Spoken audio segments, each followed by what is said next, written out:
folks. Welcome to a long-awaited, been a while, Techthusiasm live podcast. It's been a little bit, been a few months actually since the last live stream. Life has been very busy. There's still been a lot of channel activity and business activity and the like going on, but just kind of regular life is in the focus on really trying to make the most out of regular life, and family time has just been an overriding factor to a lot of things. So I haven't been able to do the live thing quite as much as I would like. And I was thinking about it coming out of the weekend.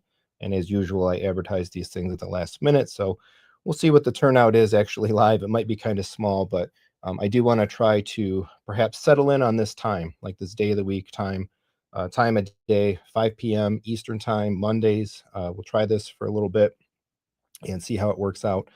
Talk to my wife. It's just really getting too hard to do the late night stuff or the later evening stuff.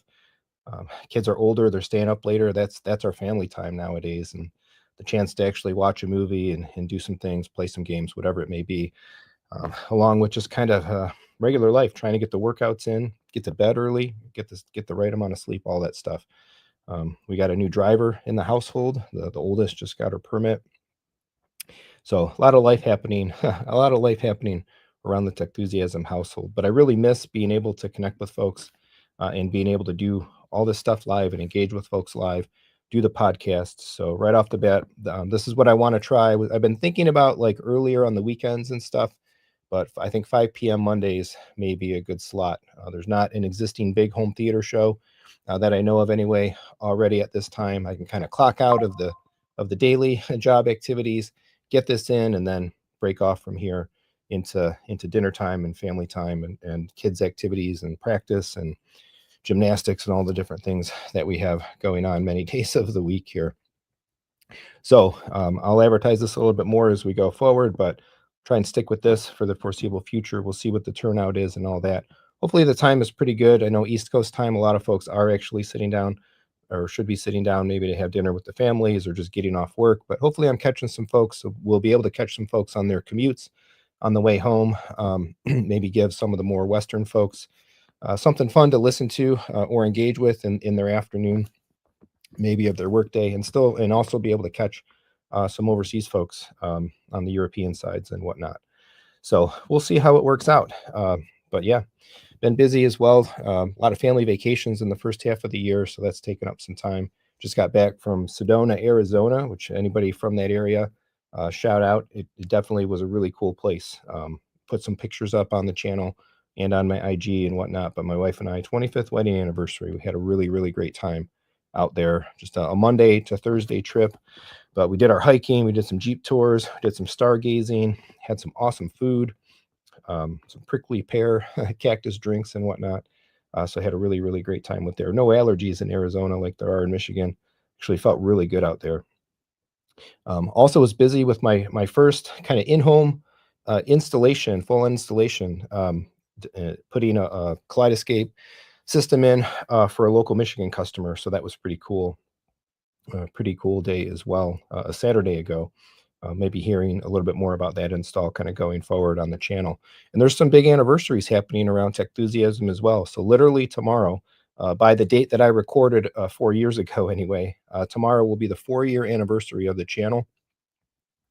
And so I'm super excited about that. It's been an interesting 4 years, and really each of those 4 years can kind of be categorized, I think, in different ways. Like very much the first year was the getting going, just getting some content out and figuring some things out and being really stiff and maybe not the most photogenic or charismatic um, in terms of the content that I was delivering in the first year. But then moving on from there, going to audio advice, meeting other creators and being able to collaborate and interact with them, meeting more folks in the industry and brands and kind of getting set up with stuff through kind of the second year, third year, really getting engaged with the audience more, doing a lot more consulting sessions and that sort of thing. And then of course the fourth year was all about the Techthusiasm stepping up as a dealer integrator. So we're also approaching the 1-year anniversary of that, July in a month or so. A few weeks will be the full 1 year operating as a dealer integrator. and that business has gone really well. Obviously, with all the things that I've been able to do in and around the spaces, building these demo spaces, looking forward to doing some more get-together events, opening up some access to the Techthusiasm spaces and sharing and meeting folks and all of that coming up. So yeah, it's been lively and been a really fun time. Super appreciative of everybody that's been a part of everything that's been going on here for the last 4 years. So yeah, super excited about that. In terms of the system, man, the theater is just absolutely humming along. I did the video. It's been a little while now, maybe 6 weeks or so back, I think it was, maybe a little longer than that. Kind of the updated tour, but the theater room is pretty well at a point of stasis right now. It's pretty well fixed. Not really kind of jonesing for anything or specifically looking for any next stuff in here. We have gotten a chance to get some movies through here. I'll talk about some content enjoyment in a minute, but this room, I'm just really taking it so much. Performance in here is just insane since the Utopia upgrade. I can say 100% legit, the SB17s are an upgrade over the 16s. I did the video finally on that as well. It took me a long time to get that one done, but kind of the unboxing, the overview, the app overview, and I shared a bunch of my measurements and performance characteristics and stuff about them. Yeah, Tommy Austin, there you go. Tell us about those new subs. So yeah, 4 SB17s. I can say definitively that they measure better.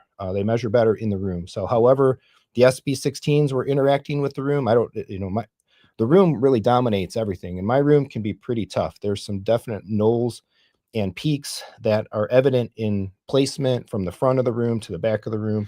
So this room is definitely definitely characteristic of more subs is better.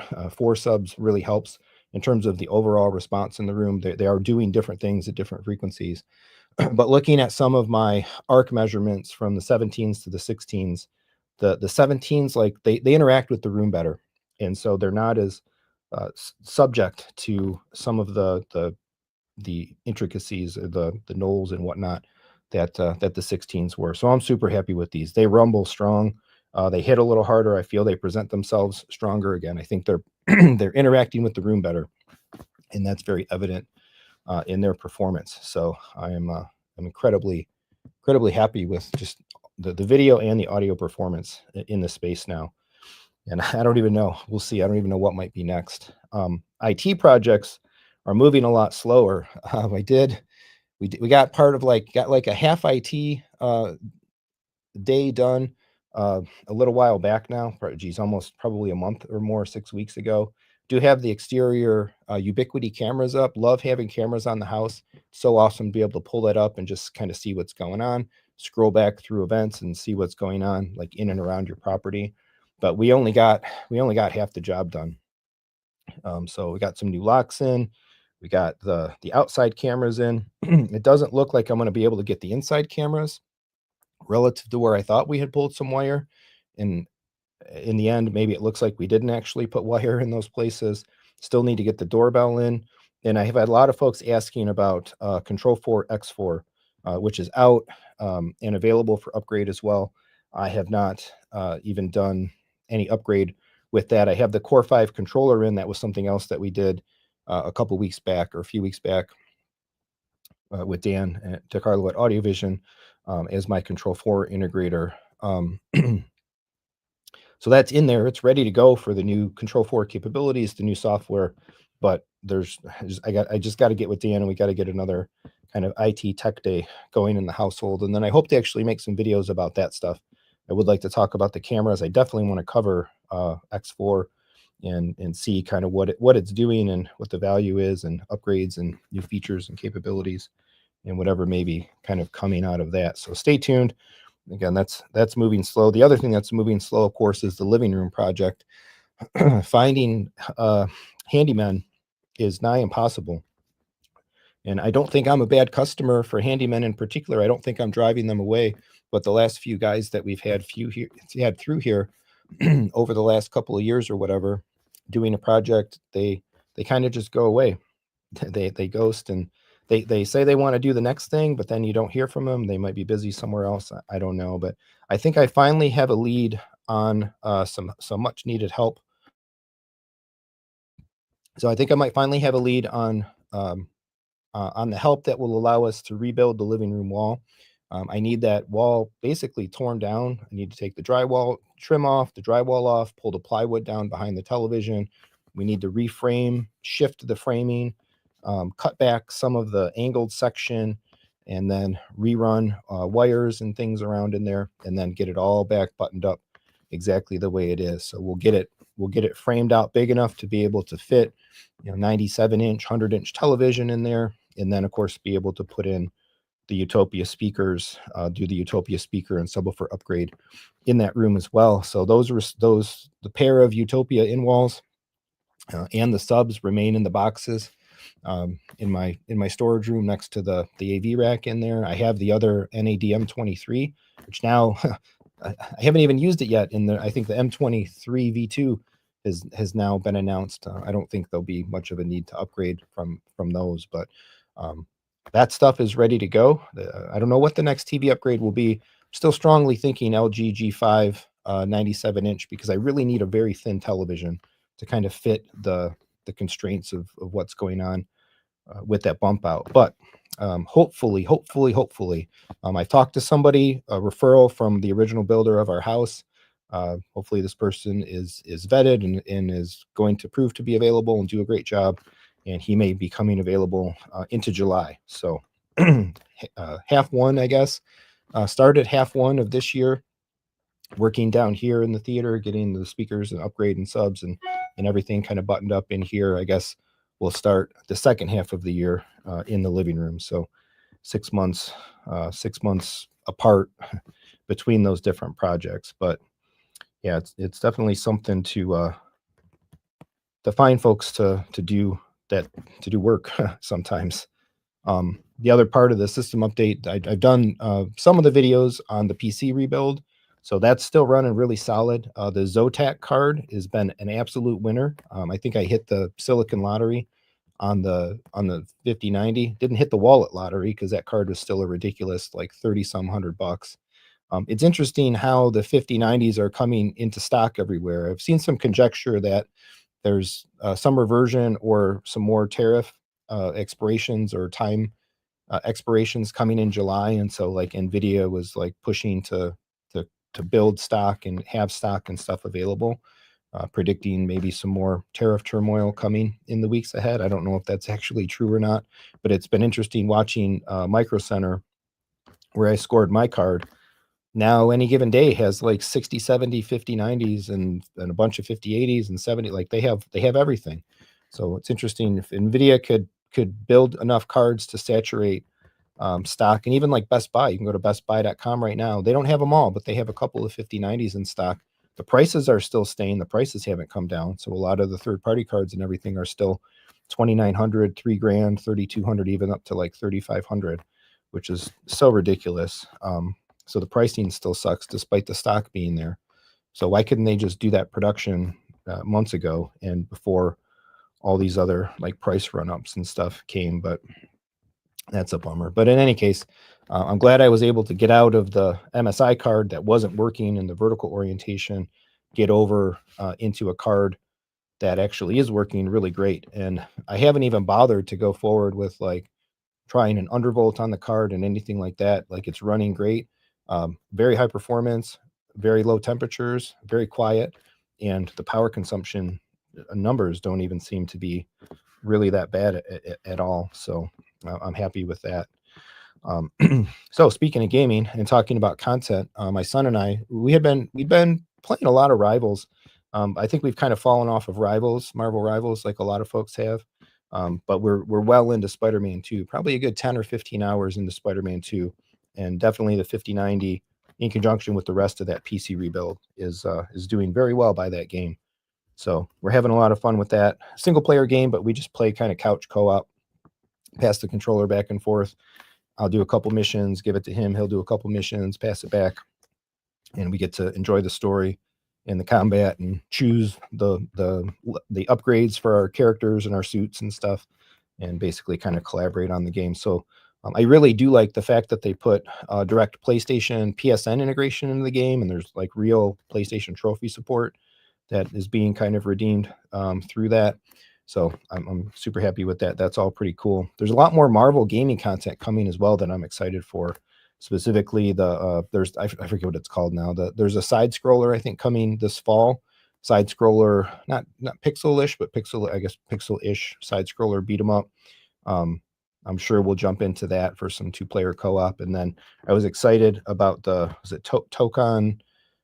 Again, the specific name is escaping me, but the Street Fighter-esque team-based 1v1 like fighting game. So I'm very excited to get into that. That's going to be like a 2026 game, but yeah, so I'm super excited about the Marvel games. We're still knee deep in Marvel. Our comic collection is building, reading a lot of comics and stuff, my son and I. So really enjoying a lot of that. Send hello to a few folks. Welcome, Mr. Sigmund Judge. Good evening. Good evening. I'll get to some of the questions as we go. So again, with this format, I'm really definitely going to hard stop at an hour. So 5 to 6 o'clock, talk through some segments, through some topics, and then kind of get into some open discussion and questions. So if you do have questions, feel free to post them. Don't be upset if it takes me a little bit before I get to them. But I will do my best to get to all the questions and the couple of things that are popping up about the Apple TV. I definitely plan to muse on that topic for a little bit in my itinerary here. So movies, really had the chance to enjoy a couple of movies in the last few weeks. We actually went to the theater, did a video on that, Thunderbolts. So we caught up at home with the home release of Captain America: Brave New World. We caught up to the current release of the Marvel Cinematic Universe. So I'm not sure how long exactly that took us. I want to say that we might have started it in early 2024. And then we've worked our way through all 20-some MCU movies to catch up to the current one. And I'm jonesing to see Fantastic Four. I have big hopes for Fantastic Four to be a cool movie and a really good story, and hopefully a really well done Marvel cinematic entry into the franchise. And so I didn't want to be short. So we went and saw Thunderbolts a couple weeks ago. That one didn't do so well commercially, but it did a little bit better critically, at least. And I think it was a step forward from some of the quality of the movies lately. The one thing that really impressed me, though, the movie that we watched back at home here on Kaleidoscape in the theater down here, of course, was Minecraft. So my son, he's big into Minecraft, like a lot of his friends and kids and whatnot his age. I don't really play a lot of Minecraft with him, but I'll sit and watch him play, and he likes to talk about it all the time and what he's building, and if he does this thing and then that thing and then this thing and the other thing, then he's going to get this, and it's going to allow that. So building games have never really been my jam. I'm more of an action type gamer. But hey, I appreciate video games in all their forms, so it's fun to still engage with him about what he's doing there. So he was interested to watch the movie. My daughter wasn't. She happens to be away. I don't remember what, doing something one given evening. So it's, hey, you want to watch Minecraft? But she doesn't care to watch it, so let's watch it. I thought that movie was fan-freaking-tastic. I thought it was a little over the top, and it was kind of meant to be funny. So the characters were like kind of dopey funny, and again, maybe a little bit over the top here and there.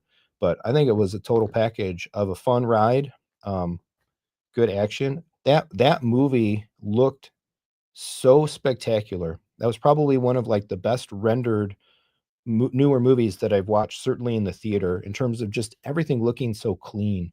Razor sharp video. Of course, we watched it on the Kaleidoscape, and it's not a particularly big Kaleidoscape encode. The number's escaping me now. Let me see if I can look it up while I'm multitask here while I'm talking. Here we go. Minecraft movie download size. Yeah, 57 HDR10, which is the version that we watched. 51.2 gigabytes.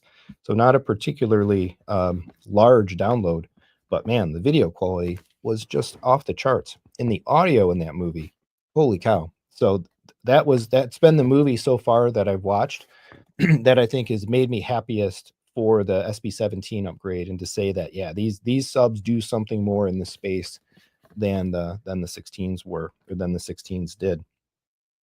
Watch that movie. If you watch it, I suggest a couple of things. Watch and I don't know if they're the scenes those scenes are specifically locked into Kaleidoscape.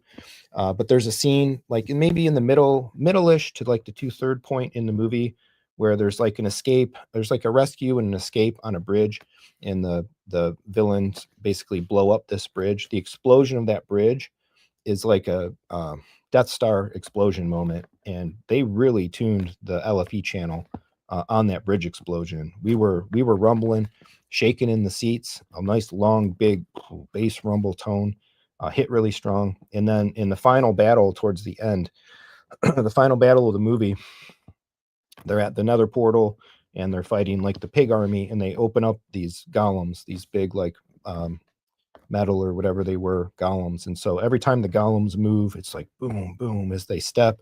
And of course, they're swinging and smashing, and the sounds of combat and battle and all that stuff going on all around. But that movie really engaged demo worthy material for Minecraft. I can't recommend enough. And I thought after we were done, I'm like, wow, that was just fun. That was just a fun ride, roller coaster ride, popcorn movie. It made me laugh. It had great action sequences, and I think the characters and the actors, everybody did a great job in that. So super highly recommended. And then we went old school last night. So Father's Day was yesterday. We did our kind of drive through or visit through the family. Lucky to have two fathers still. My own father is still here with us, and my father-in-law. So we went and visited my parents and the in-laws, and then came back around home, had a little dinner, and it's like, okay, what do we want to do? And it's like, the kids wanted to watch a movie, and we're not into any series right now. We had the last big series we finished was Harry Potter. And I'm like, you know what? And we were actually a couple weeks ago, we were over a friend's house, and the kids wanted to watch a movie. It's getting harder to like pick movies for them to watch because there's 3 years between my oldest and my youngest. And if we're at a friend's house where they have a daughter that's like the similar age to my daughter, but my son's too young, they want to watch teen movies and more mature stuff, and he's not able to. And anyway, so we've been trying to like make movie recommendations and whatever. And when we were talking last weekend, they didn't end up watching it, but Ferris Bueller's Day Off came up, and so it's like, you know what, let's do Ferris Bueller's Day Off. I'd have to say that a lot of like probably more often than not, like the '80s fare doesn't always stand up uh, in kind of rewatches or when we pulled the kids together. There's been some real dogs like Dark Crystal, The Never Ending Story, movies that I remembered really enjoying as a kid, watching them now with the kids today, and it's just like, oh my god, these are not good. Um, but man, Ferris Bueller stood up, and so 4K, not HDR, but it was a 4K encode on Kaleidoscape, and a lot of '80s stuff as well. Even the 4K remasters look so grainy and noisy, and they don't look real great, but they did a real good job on the encode and the cleanup of Ferris Bueller's Day Off. So we watched it down here. Not anything super in terms of audio. Of course, the classic music, riffs, and stuff like that in there, but not a very major audio presentation. But it certainly looked great on the big screen. Kids liked it as well. So that was one '80s movie that kind of passed on the level of like Back to the Future and some other super classics that stand up really well today. So it's been a long time since I watched Ferris Bueller's Day Off, and definitely enjoyed that. And even the kids acknowledged that, you know, there's a couple moments in that movie that were kind of corny, they said, but it was still really funny. And there's actually a little bit of heart in that movie as well. So yeah, enjoyed that one. And again, we have our tickets bought for FF. Originally, for whatever reason, I was starting to get more excited because I was thinking FF Fantastic Four was end of June, but it's actually later in July. So we still got about a month to wait for that. And I'm really debating about Superman. I really want to I kind of want to just go. I want to take the family. I want to go watch Superman because I think my kids are more dismissive of like DC content, and um, they're all big Marvel fans. Everything we do, Marvel just does such a better job across mixed media between the cinematic content, even the cartoon shows and Disney Plus carrying their stuff, and the Marvel Champions card game, classic comic books, and all of that stuff. I think there's just more the video game space. Marvel kills in the video game space compared to DC. But I still really kind of feel like I want to go spend my dollars to support James Gunn and the reboot of the DC universe, the again reattempt, the again reboot um, of the DC universe. So we may go ahead and go check out Superman. Although I need to check like the Common Sense Media or whatever and make sure that it's age appropriate, because a lot of times DC stuff skews a little more mature. But I think I think it's more. I don't think it's any more mature than anything that they've watched in a Marvel Cinematic Universe movie so far. So I may speak with my dollars and go support DC and the initiatives there. Sigmund saying, "How about F1?" Yeah, I saw that. Actually, I was very confused about that because I thought out of the WWDC keynote that F1 was a Apple TV Plus movie, actually, but then it looks like it's coming to theaters. So I don't know. Is it going to theaters and Apple TV Plus at the same time, or did I just miss something? And they had it in the WWDC keynote. It'll have some theatrical run, and then maybe it'll come to Apple TV Plus. But yeah, it looked cool. I don't know. We'll see if I watch it though. I have to admit that like pretty much all of my movie watching lately is done in conjunction with the family. I rarely have an opportunity to watch a movie on my own, and I'm definitely jonesing to catch up on a few specific movies that it'll be a long time before they would be a family movie, and I don't want to wait that long. Specifically, like I haven't watched John Wick 4. I've watched all the other ones. I'd really like to see that. But for a lot of content nowadays, I'm kind of content that like I don't need to watch movies on my own for the most part, because time is passing by quick, and we'll be able to just enjoy content as a family. I think some of the stuff that we might jump into next actually is going to be Tolkien stuff, The Hobbit and Lord of the Rings, which will be pretty cool. I never did watch the Hobbit movies. Of course, watched all the Lord of the Rings movies and the extended editions and stuff. But both of my kids in their school curriculums right now are at different levels of getting through Tolkien content. So we may jump in, be a long slog, especially for 3-hour movies. We'll be watching them in multiple nights and whatnot. But I think that might be next up or coming soon on our list of stuff to do. Yeah, segment. It's a big roll up between Warner Brothers and Apple. Okay, yeah, theatrical run starts next week, and then in the fall, Apple TV Plus. Yeah, seemed like they had some cool content coming out of the WWDC thing to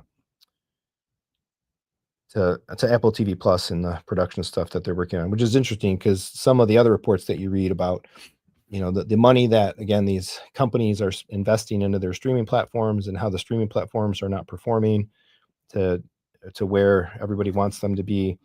But it's going to be interesting to see as we go forward who makes it and who doesn't, and in the streaming space, and whatever types of consolidations and other like cross licensing and whatnot happens. I do want to I've had it on my mind for a while actually that I wanted to check in on streaming bit rates. I wanted to do a streaming bit rate comparison and measurement, like investigation again. So it's on my content list to do here soon. I was going to do it actually with probably with Captain America: Brave New World, since that's a marquee title, a big title, and if I buy it on Apple, it'll propagate on Movies Anywhere, and that'll let me measure a variety of different services, and then I can just check in also on whatever like the last biggest movie release was for like Netflix and Apple TV Plus, and kind of see where things are at. So that's in my plan. So speaking of Apple WWDC, obviously there's some questions already popping up in the chat about that. It's an interesting show, to say the least. I did watch the whole keynote. The Monday, we flew Monday afternoon out to Sedona. So I watched the whole replay basically on the plane, and I think I didn't do like a whole WWDC retrospective. I just kind of focused on the Apple TV since my content was already a little bit late anyway. I wasn't going to make content and post it while we were on our anniversary trip, so I waited till we got home and then knocked out just the overview of the Apple TV tvOS 26. Put that out on Saturday. And then the video that I was really more interested to make, which was all the conjecture about the loss, about the, well, let's just say pass through, about the audio pass through, and what that means. So that video went out yesterday. That video is flying pretty good, kind of as I expected it to. And the commentary is really good as well. I wondered if people may not like my take or something. I was a little nervous about that, but really constructive conversation in the comments. But I think WWDC was interesting, as it usually always is. I'm probably most excited for the iPad. I think as they continue to move windowing and better multitasking, and essentially more and more and more turn the iPad into like a full-fledged computer. I think that's really great for the device. Even though I debated over the years here and there a little bit, like, could I get rid of my PC at the time? Could I get rid of my MacBook? Could I just use an iPad as my only device, as my only computing device? And I don't think that I really could, but I think a lot of people can. And they've done the Stage Manager stuff, but moving from Stage Manager into like a full-fledged, real kind of like windowing system with menu bars and stuff like that, I think is pretty cool. The liquid glass thing is everywhere, and as I said in the video from Saturday, I think that's a weak feature to basically hang the whole presentation on. It was like a linchpin of everything, and it's just like shimmery and translucent effects on UI panels. It doesn't change navigation. It doesn't change usability. It kills me that a lot of media outlets are out there like, oh, it's like the new UI and like the Apple TV brand new UI overhaul and whatnot. It's like, this is not a new UI. And I say this as a software developer that leads leads a variety of software products and whatnot, that if we doctored up the color or transparency of like one of the applications that we make, we wouldn't launch it as a new app, or I wouldn't call that a new interface to the new app. I think it's a disservice to go a little too far and take a little too much credit about that. So at the same time, I think it'll look great, sure. At least on the Apple TV. I think the liquid glass UI may lend itself best to probably Mac and Apple TV in particular. Having especially on Apple TV, really, having like the movie backdrop or the movie poster or the movie image, like not be as obscured, and having the UI elements still be like visible and noticeable and interactable, but interfering a little bit less with the image, I think is a net positive. I think it'll actually work even a little bit better, perhaps, come to think of it, in a projection environment with black bar detection and aspect ratio changes and stuff like that, because there'll be more image and less black space. So like the Mad VR or video processor actually may be better off processing images from the liquid glass UI than the non. It may eliminate some extra kind of like pop in, pop up, pop out kind of stuff that ends up happening in some of the Apple TV UI. So that could be a net positive of it. But I definitely saw some pictures of like iPhone screens and iPad screens where you have a lot of elements translucently overlaid over other elements, and you really can't differentiate what's going on in the layering. So it may not actually work as well. It may not work as well in there, but of course the biggest news is the whole thing about the audio pass through. So my understanding is that, and I'm not sure where it originally came from or who reported it, but some developers found an enumeration of audio support that indicated that undecoded audio pass through will be available, and then lossless started being talked about. And so my whole video yesterday was kind of almost to like pump the brakes on it a little bit, because it's kind of conjecture right now. Just because something is in an API may not even mean that it's ready to be used or released yet. I mean, it could be a while before this thing even comes to potential fruition. And we have no idea. Like, we have no idea where they're going to go. Does pass through mean that they're only going to pass through the audio types and codecs and levels of audio that are supported right now? Everybody assumes like, oh, this means lossless pass through, right? And so that means like what that really means is like Infuse and Plex, in whatever other similar local media playback apps could play your MKV rips and be able to output Dolby Atmos and be able to output DTSX. Because right now everything has to be decoded on the box. Everything has to be decoded to PCM. So when you decode to PCM, you still get lossless audio. I think a lot of people refuse to even acknowledge that. Um, you get the equivalent of Dolby True HD and DTS Master Audio up to 7.1 bed layer channels lossless out of an Apple TV. Today, it just comes out as PCM rather than bitstream. I know a lot of folks would just rather prefer that it just bitstream anyway. And so that's what this could mean. But fundamentally, there's no audio fidelity difference between having the Apple TV decode to PCM and having the receiver or audio preamp decode to PCM. But in that decoding process, you lose the metadata, you lose the immersive channels, and you're restricted to 7.1. But again, we don't know that they'll even care to support the lossless codecs in the pass-through.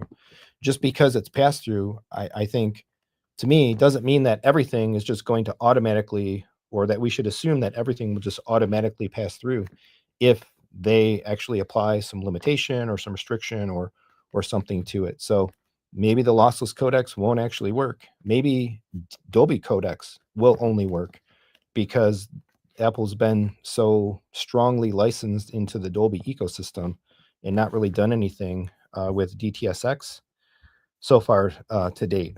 And so, I really wonder, and I think a lot of folks are getting ahead of themselves. And then there's the further discussion. Well, and I've read this so many times, that like, oh, lossless audio output from the Apple TV, oh, it's going to kill Kaleidoscape. Kaleidoscape's done as soon as this feature comes up. And so we'll go back to some of these questions here, right? So Paul, do you think Kaleidoscape are worried that Apple may release an Apple TV Pro with reference quality? So that's a little bit of an extension of the question, but as it is, I don't think that based on what we've seen or what we could probably possibly surmise, I don't think Kaleidoscape is at any kind of a risk. The only way that Kaleidoscape would be affected by Apple doing anything with audio codecs and pass through and whatever is if Apple actually decides to start streaming high bitrate stuff, meaning that, and they have to do both. So they would have to start streaming higher bitrate video, right, up to 100 megabit per second video. Where nominally now, let's say most streaming, really good streaming right now is maybe 20 up maybe into the 30 megabit range. Most of it's really in the 20s or even the upper teens. And so there's a big video bitrate gap as it is. And then they would have to start streaming. They would have to also stream the lossless Dolby Atmos, DTSX, whatever it may be. And then, of course, the box would have to output that. And as I kind of said in my video, and I've interacted with folks in comments as well, if they were going to do that, in my opinion anyway, so this is all conjecture because nobody really knows anything yet. But my conjecture would be if they were going to do that, that would be front and center in the presentation. That would be front and center in the keynote. When they moved from 1080p to 4K and they made the announcement that, hey, all of your purchased content is going to automatically upgrade to the higher fidelity format, like that was like keynote level feature presentation. And when Apple Music went to the super high fidelity, that was a keynote level item of discussion. And so this stuff was nowhere to be said in the actual WWDC conversation. So what does that mean? Well, does it mean that whatever this pass-through feature is at the low, it could be just the lowest common denominator, meaning in some systems, there's a preference to just output the lossy Dolby surround codecs instead of PCM, and that's all they're going to do with it because it's a compatibility thing, and they're trying to help ensure better compatibility, or maybe like it has something to do with like airplane or some of the wireless audio transports that are part of the ecosystem as well. That may be all it is. But it could be more. It could be a harbinger of more things to come, progression towards higher fidelity streaming and that sort of thing. And or the other thing that I surmise, and this kind of goes into Paul's questions as well, is what if the current boxes can't effectively do uh, better pass through capability? What if they can, especially if they're going to go further to lossless codecs and other things like that? For whatever reason, maybe there's some limitation that the current hardware doesn't do it, or they're just going to choose not to allow the current hardware to do it, and that this is going to be a feature of either a new box or a higher end box or a tiered box. I think that the concept of an Apple TV Pro has always existed as a possibility in my mind. And I could see that, well, they didn't start talking about these features and capabilities and things. The stuff's in the software because they're laying the groundwork for it now. But this Apple TV or Apple TVs are going to come out in the fall, right? They weren't prepared to announce the hardware and release the hardware now.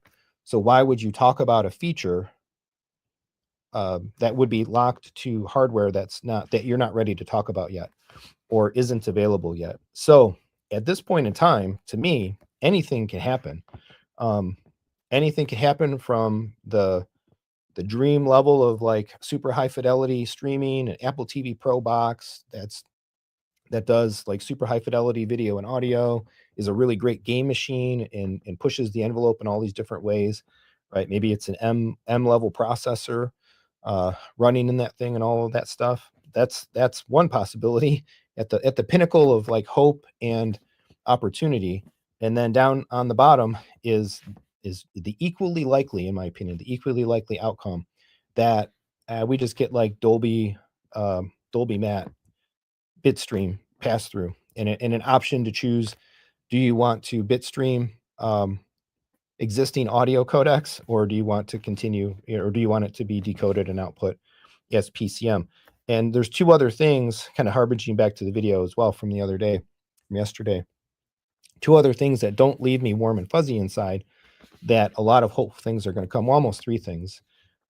One, they already started to bring this stuff to the Mac, and it wasn't like very much of a complete implementation as from what I had tested, at least a while back now, when that first came. I don't know if that situation has actually changed at all. Two, man, they butchered the anamorphic feature. So they're kind of like 0-1 for super home theater audio video file enthusiast level features for dedicated spaces, projection systems, and all this stuff, because the anamorphic feature is absolute trash. It's not a scope native UI. It stretches and moves some things around. It does it inconsistently.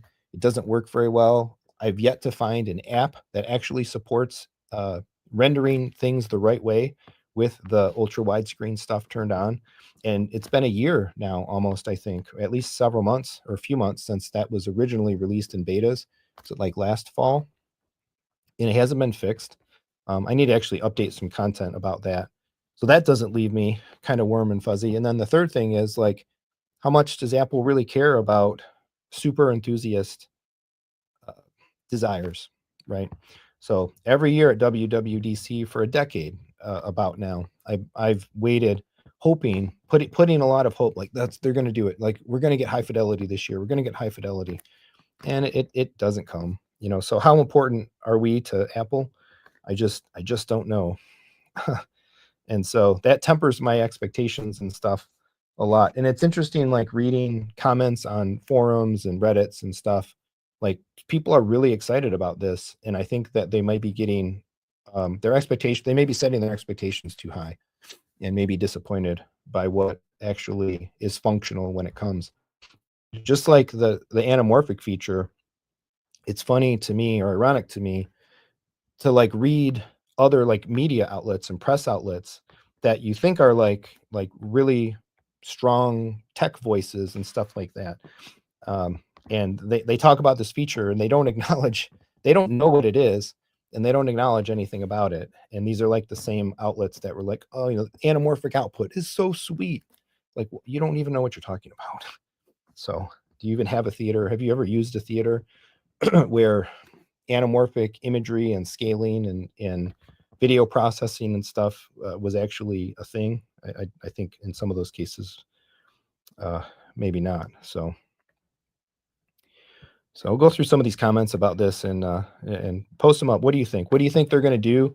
What do you want them to do? What do you think they're going to do? So, yeah, Terminator, welcome, buddy. If Apple does that, meaning the Apple TV Pro, yeah, without forcing high price proprietary storage, I don't see Apple making a download solution. It just runs counter. It just feels like that runs so counter to what the virtues of the company really like in its features want to be. Like we're talking about like a cloud-based company. Like if they're going to do high fidelity, in my opinion, I think they're going to do it streaming. They're not looking to sell mass storage and hard drives and hard drive enabled systems and stuff like that anymore. I don't think we'll ever see another product with spinning hard drives come from Apple ever again. So I don't think they build any kind of a competitor to Kaleidoscape. All my opinion is all just conjecture, my opinion, whatever. I think the thing that they could do, if it's technically even feasible, because I've also seen different conjecture and stuff about that the concept of streaming, literally of streaming high fidelity bit rates and the amount of data and stuff that would take in today's internet, in terms of like servers and servicing and hosts and all that stuff, is not completely tenable, at least not yet, anyway. But I think that if they were to do something that poses, it'll be streamed content at high fidelities, and they'll figure out the way to do it. A couple other comments here. Chintaput, welcome. Yeah, he's updated his Apple TV, no pass through yet. I checked my Apple TV yesterday, and when I turned off the betas, turned the betas back on, and it only gave me options for OS 18. I could choose OS 18 developer beta track or 18 public beta track. It didn't give me a 26. So I don't know if might have to log into my like Apple developer account online perhaps and do something to enable it or manually select it. But I haven't done that yet. So I'll probably check back in on that sometime soon here. Just saying all movie wall on Apple TV, all movie wall is not working on 26. So I had seen a couple of different places as well, people suggesting that the first developer beta was pretty buggy. So that was also kind of holding me off from wanting to upgrade a little bit, because we use our Apple TVs. It's the only video box really in the living room right now. I do plan to put a Kaleidoscape in there as well, but it's the box we really use in the living room, and of course in the theater here. So I want it to be production ready or stably ready to be used by myself and the family, if I want to use it to watch something. So, but I just need to figure it out. So, Sigmund saying liquid glass looks great on an OLED. Oh, interesting. Great on an OLED, lackluster on an LCD. There's a bit of a disconnect with projection. That's interesting. I wonder what the difference in the displays make there. I agree. Here's the thing.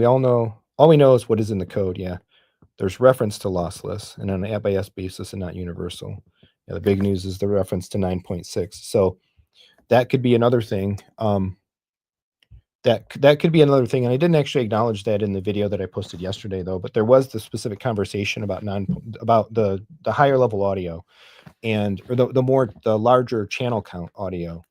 And so that could be driving some of it as well, because you can do that with object-based audio bit streaming, but PCM is going to tap out at 7 channels. So, but again, like this could be, maybe they're going to do lossy Dolby Matte with more channels, but it's still lossy, and then that needs to be passed through bit streamed out.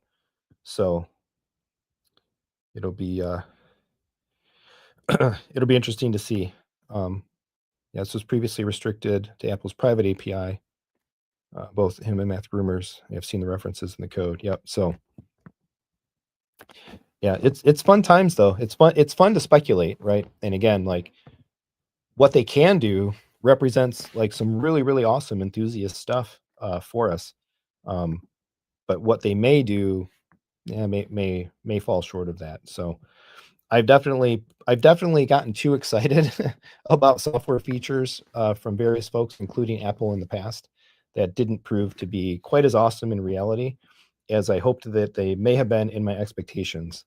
And so maybe my take leading to the video that I yesterday, kind of sharing my opinions, is just a little bit more based on that. So we'll see.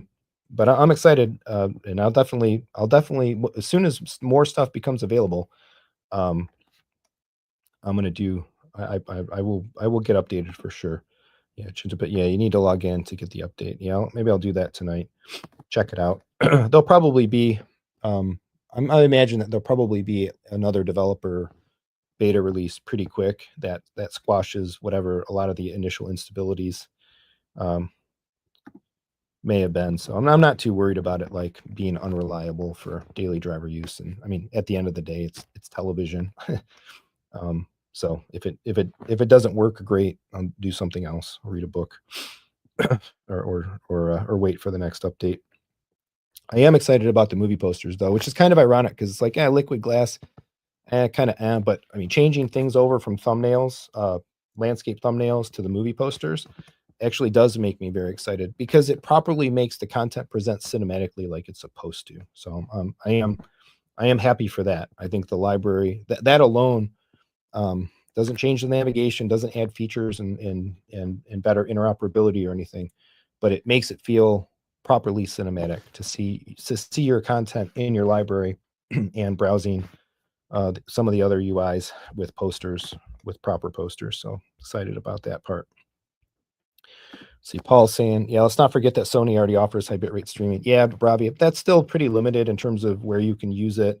And they did pump the bitrate of the video, but they didn't do it on the audio side. So yeah, Sony Pictures Core, Formulas Vivi Core, videos up to 80 meg, but it's still lossy. It's DTS, but it's still like lossy DTS. So it may be better streaming fidelity, I guess, maybe better, higher bit rate, better quality achievable than the Dolby bit rates that they use. But it's still not lossless. So we'll see. Yeah, Sigmund's saying, yeah, I agree. I'd rather celebrate if and when it comes. So hopefully we won't wait long. We'll have our answers, and it'll be interesting to wait until the fall and see what they do with potentially new hardware as well. The Apple TV still remains like one of my go-to home theater device, especially as we're so tied into Apple services and capabilities and all of that. I think it's the best streaming experience, and overall like app and services experience that there is. Particularly if you engage with or subscribe to or use any of the Apple services and whatnot. And I do hope too, like if we're talking about increasing bit rates and stuff, and the Apple and a lot of people left this comment in the last couple of videos. The Apple TV should be a high level player for Apple Music as well, and it should handle the bit rates and sampling rates and stuff for the real high fidelity Apple Music encodes and stuff that we have. So I hope that they bring that to the table as well. It's silly that if you want to have the best experience with Apple Music, you have to use like a Mac, an iPhone, or an iPad, and do like a USB kind of DAC type thing, rather than being able to actually use an Apple TV to do it. So Paul's saying, yeah, the landscape movie posters looked awful. Yep. And especially the ones that cracked me up the most were the ones where like the they didn't actually, I don't know if like the studio or like somebody didn't actually provide a full thumbnail picture. So they took the thumbnail image and then they used the movie poster inside the thumbnail, right? It's just stupid, stupid UI and ridiculousness. Now we won't have to worry about that look. Steam does that on some things too. And it drives me nuts. Like, just, come on, get the right graphic, please, for this game in my library. You give me a thumbnail, but then the game only had a movie poster, and you got this ugly looking poster sandwiched into a thumbnail with just like solid color space on either side of it in the thumbnail. It's not pretty, not a pretty UI. Paul, he doesn't like the Apple TV remote. I actually like the Apple TV remote quite a bit. Generally speaking, actually, I don't even use my Halo in the living room anymore. I leave the Halo in the closet on the charger, and I grab the Halo when we come down to the theater. And in the living room, I always use the regular included remote. All right, let's see. So, yeah, so Apple TV. What else has been going on in the news? Okay, well, so I'm not going to dwell on this. We're almost at the hour anyway, and I do again have a hard stop at 6. I got a couple other questions starred that I want to answer, but FYI, you've seen the content already. We didn't have a live stream to talk about it, unfortunately, but of course the Kaleidoscape Strato E came out in the interim since the last time we've live. I think, in fact, the M and the E both shipped since the last time we live streamed, so we never even got a chance to really muse on the concept of a 1080p Kaleidoscape and whatnot. And then the price changes happened as well. But so there's a lot of convolution, a little convolution in the Kaleidoscape lineup at the moment about the different players and what do they do and the price points and all that sort of thing. I think that's going to settle itself out pretty quick. The E is doing pretty well though. There's been a lot of interest, renewed interest in the E. As long as the entry price to Kaleidoscape continues to ratchet down a bit, the interest peaks again. So. All right, I see 3 starred questions. Let's hit these real quick, and then we'll work towards wrapping up here. Tommy Austin, welcome. Do you use Dirac or configure your subs with mini DSP? I use neither. My theater runs on an Anthem AVM 90, and so I use their Anthem room correction, Anthem Arc Genesis, which I like very much so. I like quite a lot. So I guess you could say similar in concept to Dirac, but it's their own proprietary system. I think overall, I would call it generally superior to Dirac, and I think other folks that I know in the space would agree with that sentiment in general. Conceivably, I could do some mini DSP stuff on top of it, and as well, these SB17s have some of their own options and configurations, plenty of calibration options. And configurations. They have 6 PEQ points per subwoofer, but as of right now, I don't do any pre-work. I'm entirely based on just Arc Genesis, and I think it actually creates a really great result. I'm very happy with what it does. So that's it for me. So the one thing that I would really like to do with the mini DSP is I forget what it's called now, but the room decay measurement. And some of that stuff, I'd really like to be able to measure that. That would be pretty cool to get that number. One more question here. You someday one, welcome. Did you get the Control 4 Connect yet? I think you mean the X4 upgrade. So I did touch on this question already earlier on. I've got the Core 5 controller installed and it's running my system. There needs to be a little bit more programming done on it, and I have not updated. My system has not been updated to X4 yet. So I don't know when, hopefully soon. And that can be something that we are able to talk about on the channel. Talk about on the channel coming up. Kevin Gardner, do you know of any movies disc that have been mixed in DTS:X yet? So DTS:X is DTS is like Dolby Atmos. There's plenty of offhand disc-wise, I'm not sure. I know, I think a lot of the Harry Potter stuff is in DTS:X. What I would recommend you want to do if you want to find specific DTS:X content on disc is go to Blu-ray.com and use their search filters and stuff. I think, to me, Blu-ray.com has been and still remains probably the best database of physical media releases and capabilities and all of that stuff. So if you're a physical media collector, you're trying to find certain releases, understand all the different releases that a movie might have had, and get specific technical details and stuff about those releases, Blu-ray.com is great for that. I don't really use physical media anymore anyway. So I'm pretty much all on Kaleidoscape in lieu of that. And they have some DTSX content, not an overwhelming amount. You can actually here I can do it really quick. So what's in DTSX on Kaleidoscape, which probably matches pretty closely what's on DTSX on disc. Wow, there's not that much on Kaleidoscape, maybe like 50 movies. One of the Jurassic Parks, as I mentioned, the Harry Potters, or Jurassic World, sorry, both Jurassic Worlds, Atomic Blonde, Despicable Me 3, Fate of the Furious, one of the Jason Bournes, a few other movies. There's not a lot of DTSX content on Kaleidoscape. Very much more biased towards Dolby Atmos. All right, let me see if I missed anything at the very end here. Nuclear Crypto, welcome. What is known about an entry-level cheaper server for Kaleidoscape? So, yeah, nothing. I don't know anything. I have had a couple people mention this to me, and I think this is people making assumptions, to be honest, because the price of the players, right, has come down and the Strato E has come out.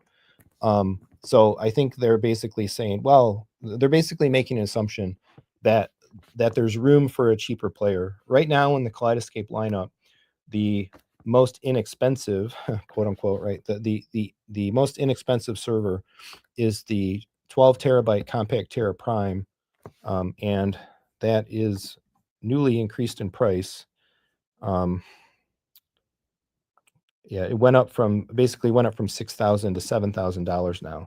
So I think because of that, people are some folks. There was rumors, and I have seen some discussion. People have asked me as well that like there's a lot of room under 7K and under 12 terabytes to make a smaller server. But to me, I don't know. I got to be careful because I am a dealer, and so I can give my own opinions. Anything that I'm about to say is based on no internal knowledge about Kaleidoscape, their plans, their business plans, what they're doing, anything like that. It's just based on common sense as an engineer and looking at things. One other thing that I'll say is that what people had mentioned to me, and I think what some of the discussion has been, is because the E and the M have a new chassis. They're like, oh, like they could use that chassis and use it as the basis for a smaller server. However, if you've ever held an M or an E chassis, I don't think you could fit a spinning hard drive inside of it. It is very small. You're talking about a box that's like 6 by 6 inches square, and I forget what the thickness is, but I want to say it's like an inch or maybe not even an inch thick.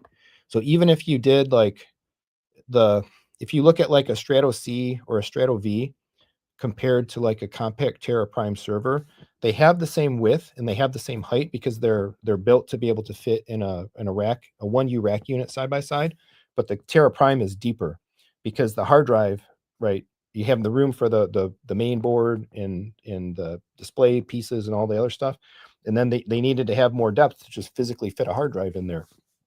Even if you extended the chassis of an E, I don't think you have the space to put a hard drive inside of it, a regular like spinning mechanical hard drive.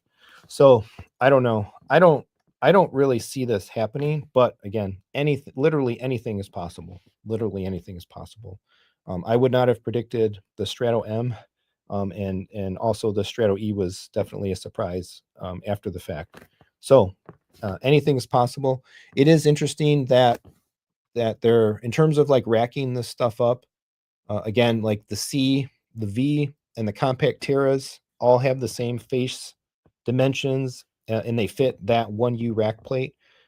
The M and the E have different face dimensions and have a different rack plate, a different rack, 1U rack shelf plate. And that one, similar to the C, V, and Compact Terra, comes with two faceplates where you either have one unit in the middle or two units side by side. And so again, I think that's what was driving some of this speculation about an entry-level server. But I struggle to see how that would happen unless it's solid state. And then I don't think that that's going to accomplish the goal. Like a 4 terabyte, it would be interesting. It's provocative though. It's provocative. Like a 4 terabyte SSD based Compact Terra Prime in a slightly bigger chassis. But at that point, it's just like they should just make a 4 terabyte e-player, but then it's going to cost more and it's going to break the entry level. So I really feel like, at least for what we have right now, we'll see how things change and evolve. But the whole point of what they're trying to do is get the entry level lower, invite more people into the platform. You have a fully functional Kaleidoscape system, and then if you want to level up, you can level up. Right, the products are there to be able to level up. So yeah, nuclear, a Strato V with a bit more storage, like 4 terabyte would be perfect. Yeah, we'll see. I mean, one thing that definitely does change at some level of interval in Kaleidoscape is the size of the servers, right? But usually they go bigger as well, because larger hard drive capacities become available. I mean, at some point in time, we'll be looking at a 40 terabyte compact Terra Prime, because like 40 terabyte hard drives are already like either available or like on the horizon, coming soon. So we'll see. We'll see. But I'm not privy to anything, nor even if I was, I know I certainly wouldn't divulge it. So I can only kind of make the same conjecture, or look at the product line and can kind of conceive about where it's going to go. All right, so we're going to wind it up. With that. I appreciate everybody coming out. In terms of next plans, yeah. So I really want to try to stick to this. Mondays, 5 o'clock. Keep it to like, so I'm 6 minutes over my time now. But keep it to about an hour. Get in and out. Do it a little bit more of kind of a podcast type format, with an agenda and all that, and have some fun, answer some questions, and hang out a bit, and go on from there. So I'm working on more stuff always. I got new business partnerships, got talking with some brands and distribution, trying to add some things and bring some more things to talk about to the channel, to my system, and to the business. A lot of things now are very much like a slow process. So we'll see how that goes. Again, in the coming weeks, we'll hopefully get this living room project underway. And in terms of immediate content, I've already got the video recorded about installing the Zotac GPU. Just need to get that edited. That'll probably be the next thing that posts up. Again, I want to revisit those streaming rates. We're talking more OS 26 stuff to come. And then the other thing that I'm going to be doing here really quick is, I did buy a while back, it's been sitting in the box, but I bought a smaller Wattbox UPS. I think like an 850 VA. No fan, just like a basic UPS unit to put the NZ900 on. So I'll definitely like kind of vlog and talk about that unit and why I'm doing that. That's just way too expensive. That's just way too expensive of a projector to not protect it with some permanent power permanence and such.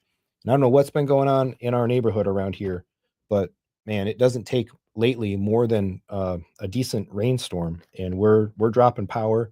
And we're dropping power, it drops, and then it comes back, and then it drops again, and it's like jumping back and forth. I think we've actually fried our I think it's fried our refrigerator. So maybe unfortunately buying some more appliances here soon.